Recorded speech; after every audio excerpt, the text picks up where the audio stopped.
Hello from Jonathan and me. Welcome to the programme. First tonight, speculation is mounting that one of our region's biggest air bases could be saved from closure. As part of the government's defence spending cuts, RAF Marham in Norfolk was under threat. But now unofficial leaks suggest a base in Scotland will close instead. Well, MPs and campaigners are calling on the government to end the uncertainty over the base's future. Elodie Harper is at RAF Marham for us tonight. Elodie, I imagine a sort of a combination of emotions there. What's the mood generally been like there today? You'd think it would be relief, but the main feeling has been frustration and anger that yet again a rumour has raised hopes but not delivered any answers. The Defence Spending Review suggested that a tornado base would have to close and that the choice would be between RAF Lossiemouth in Moray in Scotland and RAF Marham here in Norfolk. But now an unofficial leak has suggested that RAF Lucas is under threat. It's not just the 5,000 people who are directly employed by the airbase who are facing an anxious Christmas. RAF Marham is also worth over £100 million to the local economy, which in human terms means people's businesses and their livelihoods are at stake. Celebrating the end of term. That's it.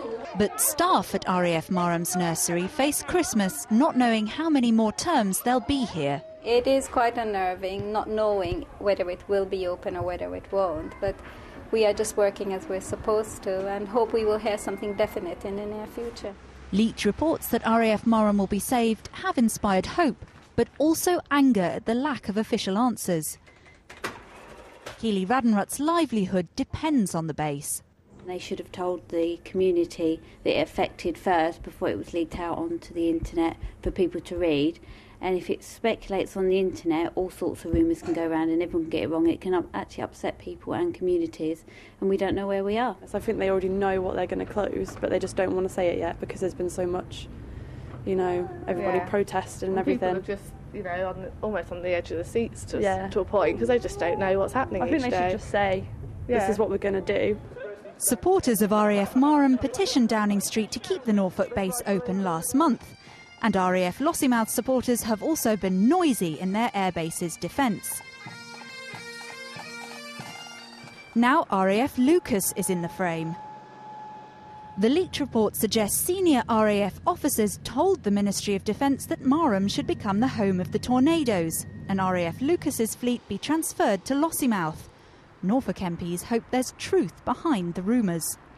I heard a suggestion last week that Lucas could be looked at as an alternative base for closure. We've since had the information that military chiefs are suggesting that that might be a better alternative. But beyond that, I have no further information. I am clear that the sooner we get a definitive outcome, the better, because this uncertainty is obviously very disturbing for an awful lot of people. It's a terrible limbo situation for people who work on the base, but I think what people want is a decision that's made rationally and properly, and I don't want a decision to be hurried up if it ends up being the wrong decision. So I want the Ministry to really think about the consequences of any potential action they take. The leak has unsettled many, and it's also given RAF Lucas the chance to fight back. The Ministry of Defence say that in line with the Strategic Defence Review, the RAF will no longer require RAF Kinloss and 2 other air bases, but they maintain that no decision has been reached about which bases will be affected. Well, let's go back to Elodie now. Elodie, when are we likely to hear an official announcement? The Ministry of Defence maintain that no official announcement is to be made until next spring. But pressure really is mounting on the government now, both from the public and politicians, to end the uncertainty and the distress that is going on at all 3 air bases. And until that decision is made, until the announcement is official, this war of words between the supporters of the 3 air bases is set to continue. Thank you, Elodie.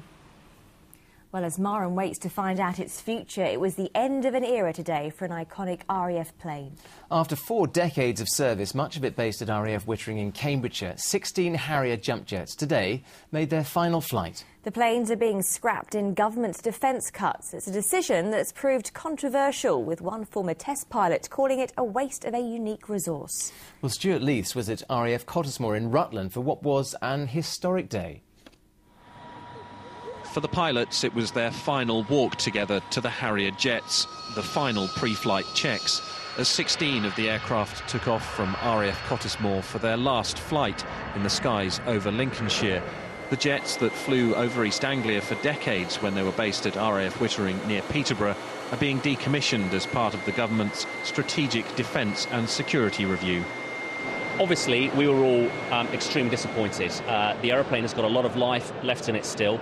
But, you know, we're not oblivious to the fact that there are difficult decisions that need to be made, and I think we accept that. But clearly, the total loss of the Harrier force came as a shock to us, and I think we were quite sad about that. I certainly was. The first Harrier jump jets entered service with the RAF in 1969. They were the first aircraft with the ability to take off and land vertically.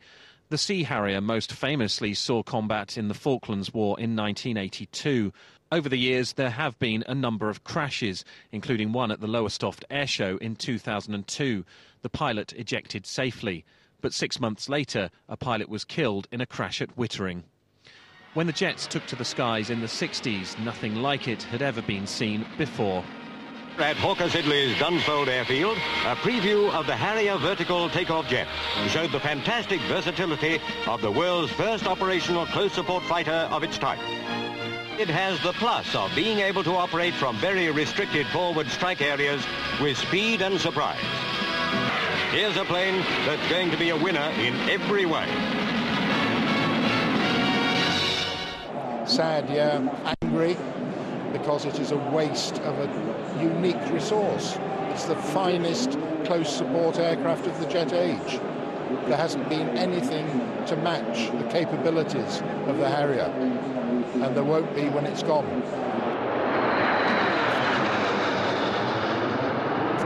After a short flight, the 16 jets returned to Cottesmore and performed a flypast in groups of 4 before demonstrating the vertical manoeuvres that they're known for throughout the world. I'm actually feeling enormously proud, really privileged to be at the head of a very, very good force that's done a lot of good service over many, many decades, and been able to put on the show that we have today to make sure that all of our friends and families and those that have connected with the Harrier force for many a year have been able to come along today and say farewell in the style we have. Back in the hangar, it was time for champagne and speeches, but for those who've flown and maintained the Harrier jets, it wasn't a time for celebration. Stuart Leiths, Anglia News, RAF Cottesmore. Next tonight, investigations are continuing into the death of Rushden and Diamonds goalkeeper Dale Roberts. The 24-year-old was found dead at his home after he failed to turn up to travel to last night's FA Trophy game at Eastwood. Throughout the day, fans have been paying tribute to the England non-league international, who is one of the most popular players at the club. Donovan Blake reports. To Rushden and Diamonds fans, he was simply their number one. The tragic death of goalkeeper Dale Roberts has come as a huge shock to everyone associated with the club. He was an immense person, he was immensely liked amongst the players, and he was a top draw goalkeeper, and everybody knows that, so it's just so tragic that you know what has happened. It's not clear how Roberts died. He was found at his home in Higham Ferrers in Northamptonshire, but police say there are no suspicious circumstances. It's thought the player had been upset following the breakdown of a relationship earlier this year. After the gates opened at the club's ground, Nem Park, at 9 this morning, there was a steady flow of fans and staff to leave floral tributes and mementos in honour of the 24-year-old. For some, it was all too much to take in. He was very popular here, very popular. His name was chanted all over the place when he got the England C team as well. What have they lost in terms of that? I think they've lost obviously a big influential player. They've lost a great character. Roberts started his career as a trainee at Nottingham Forest and joined the Diamonds permanently last year. Tributes also poured in on Facebook, with a page dedicated to Roberts attracting around 2,500 fans and 130 messages. And members of the Diamonds youth team were among the first to script their memories of him in a book of condolences at the club. Last night, Rushden and Diamonds were due to play in the FA Trophy at Eastwood in Nottinghamshire, a club where Roberts formerly played on loan. But as soon as news came through about his death, the clubs agreed to postpone the match as a mark of respect. And when the coaching staff and players returned, they had someone to console them in their grief. Well, they were completely stunned, really, and we all sat round and I talked to them a bit and we said a prayer, and then, you know, people talked to each other and we had a cup of coffee, and, you know, so it was just a time together, really. Dale Roberts' parents were already at the club by the time manager Justin Edinburgh arrived this afternoon. He, like them, was too upset to speak. But together they shared a private moment pitchside to pay their respects behind closed doors. The flags are likely to remain at half-mast until the Diamonds' next game, scheduled for Saturday. A reminder to everyone about the club's tragic loss. Donovan Blake, Anglia News.